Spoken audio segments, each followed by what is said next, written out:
Hello, नमस्कार और आदाब मेरे सब दोस्तों को। आपके दोस्त और गाइड इरफान की तरफ से एक बार फिर आपके अपने चैनल एस्ट्रो एश्योरेंस पर आपके साथ हूँ। हम कुंडली में देखते हैं और हम कोशिश करते हैं कि बहुत बड़ी दौलत के, बहुत बड़ी तकदीर के, बहुत बड़ी लक के, बहुत बड़ी किस्मत के, बहुत बड़ी शोहरत के, बहुत बड़े पैसे के और हर उस चीज के संकेत ढूंढें जो हमें उस लाइन में कामयाब बना सकती है जहां हम जिंदगी में आगे बढ़ना चाहते हैं। हम उन संकेतों को, उन प्लेसमेंट्स को या उनसे जुड़ी किसी भी चीज को देखते हैं जो हमें बहुत कामयाब बना सके।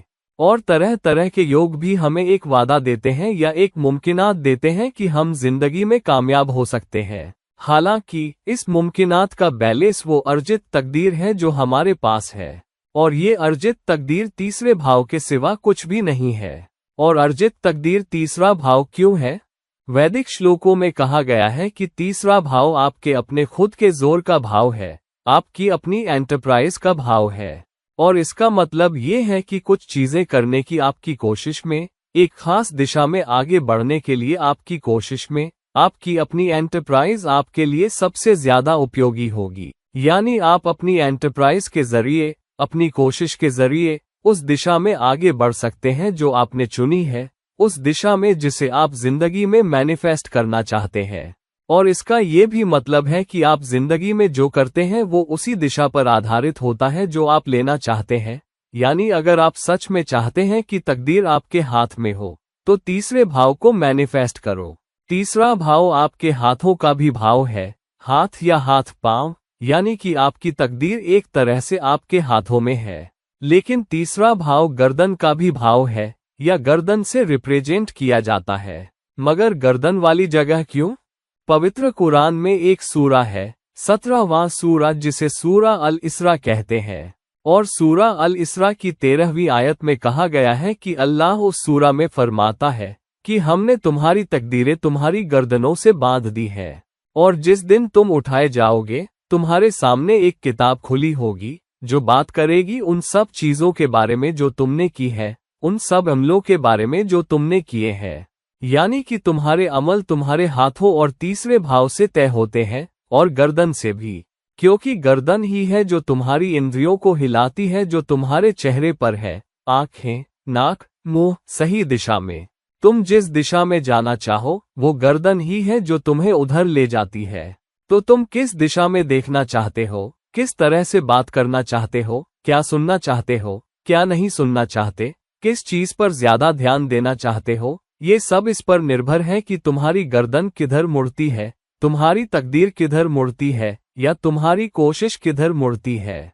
तो तुम जिधर भी कोशिश लगाओगे तुम उस दिशा में उसे पा सकते हो। और इसीलिए कयामत के दिन तुमसे तुम्हारे अमलों के बारे में पूछा जाएगा जो तुम्हारी गर्दन या तीसरे भाव पर आधारित है, या तुम्हारे अपने अमलों पर, या तुम्हारी अपनी एंटरप्राइज के भाव पर। यानी तुम्हारी कुंडली में चीजों को मैनिफेस्ट करने के लिए जो सबसे ज्यादा आजादी दी गई है वो तीसरे भाव में है। और अगर तकदीर तीसरे भाव से बंधी है तो तकदीर तीसरे भाव से क्यों बंधी है? क्योंकि गर्दन जो तीसरे भाव को रिप्रेजेंट करती है वही रीढ़ की हड्डी, स्पाइन है, जो तुम्हारे शरीर को संभाले रखती है। अगर तुम्हारी स्पाइन पर कुछ बीत जाए तो तुम एक अंग भी नहीं हिला पाओगे, अपने शरीर का कुछ भी नहीं हिला पाओगे सिवाय शायद अपनी आंखों के। और जिन लोगों की स्पाइन डैमेज हो जाती है वो जिंदगी भर बिस्तर पर पड़े रहते हैं, वे वेजिटेबल हो जाते हैं, कभी कभी बात भी नहीं कर पाते। तो गर्दन वाली जगह जो स्पाइन को भी रिप्रेजेंट करती है बहुत अहम है। और ये गर्दन वाली जगह ही जोड़ती है, या स्पाइन ही जोड़ती है, दिल और दिमाग को। अगर गर्दन का कनेक्शन ना हो तो जान ही नहीं रहेगी। तो गर्दन का मतलब तकदीर का खात्मा है, या गर्दन का मतलब तुम्हारी तकदीर की शुरुआत है, या तीसरे भाव का मतलब तुम्हारी तकदीर की शुरुआत है। तीसरा भाव इतना बहुत अहम क्यों है? तीसरा भाव सिर्फ ज्योतिषीय नजरिए से ही अहम नहीं है, बल्कि अगर तुम ये भी देखो कि तीसरा भाव उस भाव के हिसाब से क्या रिप्रेजेंट करता है जिसे वो कंट्रोल करता है। तीसरा भाव कम्युनिकेशन का भाव है। तुम हो ही क्या मगर अपनी कम्युनिकेशन। तुम क्या बात करना चाहते हो, क्या नहीं करना चाहते, तुम क्या कहना चाहते हो, क्या नहीं कहना चाहते, तुम अपना ब्रांड कैसे बनाना चाहते हो, कैसे नहीं बनाना चाहते, ये हमारा तीसरा भाव है। तो लोग तुम्हें कैसे देखेंगे, लोग तुमसे कैसा बर्ताव करेंगे और लोग तुम्हें कैसे देखेंगे, ये इस बात पर है कि तुम अपना ब्रांड कैसे बनाते हो, अपनी मार्केटिंग कैसे करते हो। ये सब आता है कि तुम अपने आप को कैसे पेश करते हो, अपनी कम्युनिकेशन के जरिए कैसे दिखाते हो। और इसीलिए तीसरा भाव बहुत अहम हो जाता है। कम्युनिकेशन के अलावा तीसरा भाव कम दूरियों को भी रिप्रेजेंट करता है।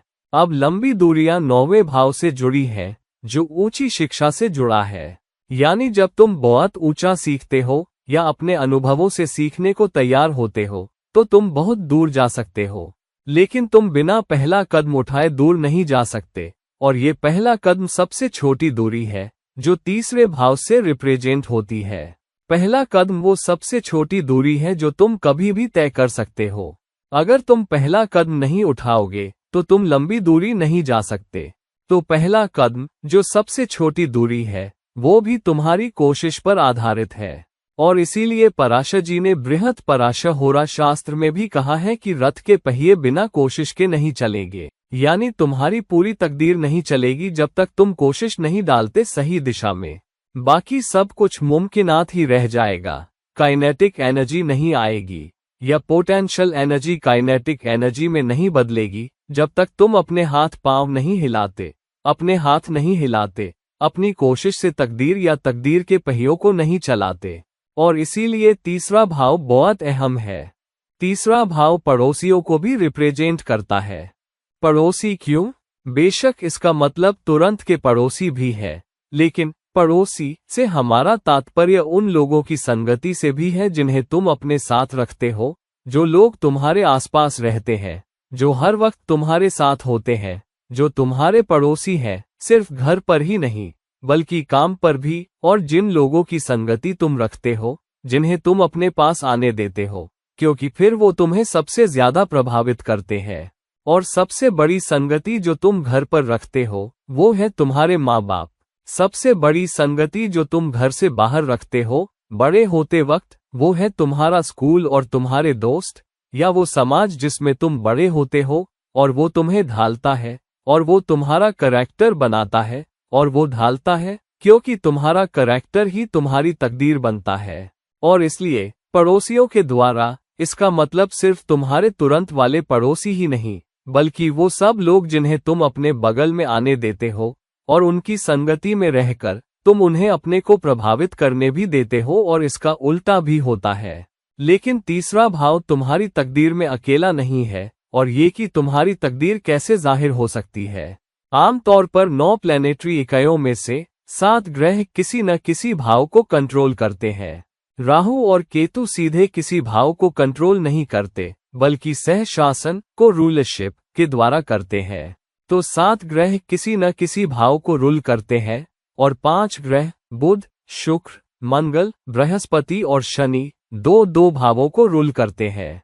और कालपुरुष कुंडली में, कालपुरुष होरोस्कोप में तीसरा भाव बुध द्वारा रूल किया जाता है 6ठे भाव के साथ। तो तीसरे भाव में बुध एनर्जी होती है। लेकिन बुध एनर्जी क्यों? क्योंकि तुम खुद वो चॉइस के सिवा कुछ नहीं हो जो तुम करते हो, और जो चॉइस तुम करते हो वो तुम्हारे अपने एनालिसिस पर आधारित होती है। जो पढ़ाई की चॉइस तुम करते हो वो इस पर आधारित होती है कि तुम कौन सा लॉजिकल फैसला लेते हो, कौन सा प्रैक्टिकल फैसला लेते हो, कौन सा एजुकेटेड फैसला लेते हो। तो चॉइस वो ताकत जो चुनने की है तुम्हें तुम्हारे बुद्ध के जरिए मिलती है, तुम्हारी बुद्धि के जरिए, तुम्हारे दिमाग के जरिए। और इसलिए बुध तुम्हारे तीसरे भाव को रिप्रेजेंट करता है और अप्रत्यक्ष रूप से बुध तुम्हारी तकदीर को भी रूल करता है, क्योंकि तुम वो चॉइस हो जो तुम करते हो। ये कहना आसान है कि ये मेरी किस्मत में नहीं था, वो मेरी किस्मत में नहीं था, ये मेरी लक में नहीं था, या मैं सबसे बदनसीब हूँ। लेकिन तुम्हारा बुध जहां भी रखा है वो तुम्हारे लिए किस्मत और लक के दरवाजे खोल देता है, क्योंकि वो तुम्हें चुनने की ताकत देता है। और बुध तुम्हारी कम्युनिकेशन है, बुध एनालिसिस की ताकत है, बुध वो एजुकेटेड चॉइस करने के बारे में है, संतुलित चॉइस करने के बारे में है। लेकिन कालपुरुष कुंडली में बुध 6ठे भाव को भी रूल करता है और इसलिए तीसरे भाव और छठे भाव के बीच एक बहुत कर्मिक रिश्ता होता है। ऐसा क्यों है? क्योंकि तीसरा भाव कर्म भाव है, इच्छाओं का भाव, और छठा भाव अर्थ भाव है, मटीरियलिज्म का भाव। तो तुम्हारी इच्छाएं पूरी हो सकती हैं उस अर्थ के द्वारा जो तुम्हें छठे भाव से मिलता है, जो सेवा का भाव है। तुम जितनी सेवा करोगे, अगर तुम ज्यादा सपने देखोगे, तो तुम ज्यादा सेवा करोगे और ज्यादा पाओगे।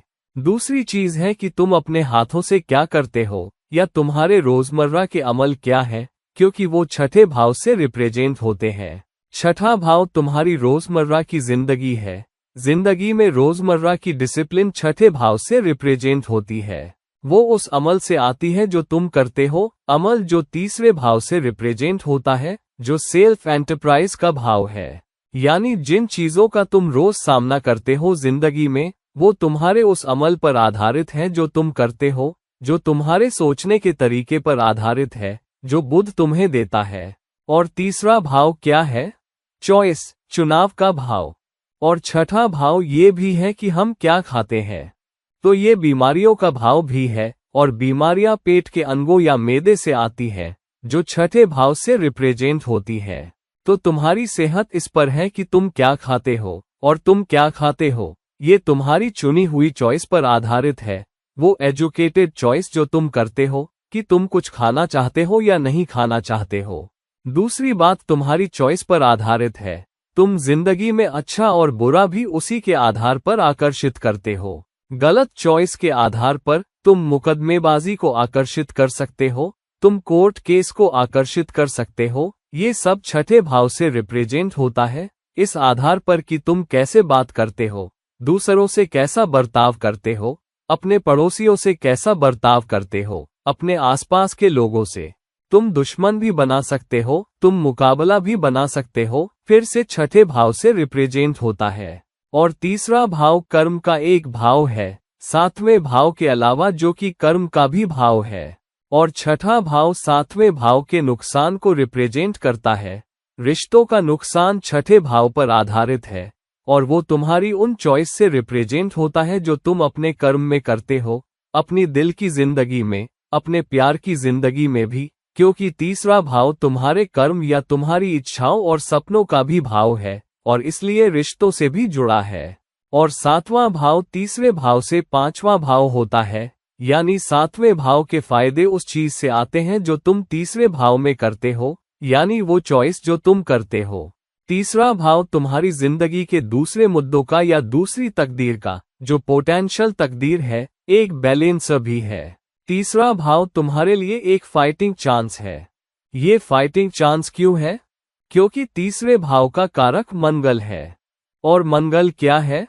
मंगल राजा के रूह का, जो सूर्य है, सेनापति है, जो जाहिर है रूह है। तो मंगल एक ग्रह होने के नाते जिसमें लड़ने की क्षमता है, अपने गोल हासिल करने की क्षमता है। तीसरा भाव सेल्फ एंटरप्राइज के बारे में भी है। तुम जिंदगी में क्या करना चाहते हो, कहाँ जाना चाहते हो। मंगल लड़ाका भी है, मंगल गोल के बारे में भी है। तो सबसे बड़े गोल जो तुम जिंदगी में बना सकते हो, वो उस अमल पर निर्भर है जो तुम करते हो, उस सोच पर जो तुम सोचते हो, उस एजुकेटेड फैसले पर जो तुम लेते हो कि तुम अपना ब्रांड कैसे बनाते हो, कैसे कम्युनिकेट करते हो। और वो फाइटिंग चांस जो मंगल तुम्हें देता है, वो गोल ओरिएंटेशन जो मंगल तुम्हें देता है। और इसीलिए तीसरे भाव का रूलर और मंगल तुम पाओगे कुंडली में एक सिनर्जिस्टिक रिश्ता रखते हैं। जितनी भी 100 कुंडलियां तुम उठाओगे, उनमें से जो लोग सच में कामयाब हैं, तुम पाओगे कि तीसरा भाव और मंगल कोई न कोई रिश्ता जरूर बनाते हैं। या तो मंगल तीसरे भाव में रखा होगा, या तीसरे भाव के ग्रह के रूल वाले दूसरे हिस्से में रखा होगा, या तीसरे भाव का ग्रह मंगल को एस्पेक्ट करेगा, या उल्टा, या वो किसी संयोग या किसी योग में होंगे, या तीसरा लॉर्ड जाकर मंगल के किसी साइन, मेष या वृश्चिक में बैठेगा। तुम हमेशा पाओगे कि तीसरा लॉर्ड, तीसरा भाव मंगल के साथ कोई रिश्ता जरूर बनाता है, या तो एस्पेक्ट के द्वारा, या योग द्वारा, या मंगल के साइन के द्वारा। वो हमेशा 99.99% वक्त हर कुंडली में रिश्ता बनाते हैं, क्योंकि वो फाइटिंग चांस है। और इसीलिए तुम्हारा तीसरा लॉर्ड जहां रखा है, वो अहम है कि तुम अपनी तकदीर कहाँ बनाते हो। तुम अपनी तकदीर उस दिशा में बना सकते हो जिधर तुम्हारा तीसरा लॉर्ड रखा है, और इसलिए वो उस तकदीर का काउंटर है जो तुम्हारी कुंडली तुम्हें दे रही है। कुंडली सिर्फ एक मुमकिनात है, कुंडली गारंटी नहीं है। तीसरा भाव भी गारंटी नहीं है, लेकिन तीसरा भाव और उसका रूलर एक फाइटिंग चांस है जो तुम्हें दिया गया है। तुम चीजों को पूरी तरह से पलटना चाहते हो, तो तीसरे भाव और तीसरे लॉर्ड पर भरोसा करो कि वो कहाँ रखे हैं। तो तीसरा भाव और तीसरा लॉर्ड एक फाइटिंग चांस होने के नाते तुम्हारी किस्मत अटकी हुई है। सब कुछ करने के बाद भी सेवा और रिश्तों में, इन्वेस्टमेंट्स में ज्यादातर चीजें तुम्हारे लिए काम नहीं कर रही है। तो फिर तीसरे लॉर्ड और तीसरे भाव के सहारे वापस आओ। देखो कि तुम्हारा तीसरे भाव का लॉर्ड कहाँ रखा है, और वहां उसी दिशा में मैनिफेस्ट करने की कोशिश करो। देखो कि क्या उस दिशा में कोई गुंजाइश है, और देखो कि ये मंगल के साथ कैसा रिश्ता बनाता है, और तुम्हें अपना जवाब मिल जाएगा। देखो कि वो कैसे इंटरेक्ट कर रहे हैं, कैसे रखे हैं। अगर तीसरा लॉर्ड और मंगल कोई रिश्ता बना रहे हैं और फिर एस्पेक्ट या प्लेसमेंट के जरिए, मसलन 5वें भाव में, तो यहाँ तुम्हें रिस्क लेने को कहा गया है, और उस दिशा में जो तुम्हें पसंद है उसे करने की, या जो तुम्हें पसंद है उसे अपना करियर बनाने की, जो तुम्हें अच्छा लगता है और करना पसंद है उसे करियर बनाने की, और परफॉर्मिंग आर्ट्स के जरिए या प्रेजेंटेशन के जरिए या दूसरों के सामने पेश करने के जरिए। अगर ये 11वें भाव में है तो ये जन समूह, सोशल कॉजेज, किसी बड़ी संस्था में काम करना है।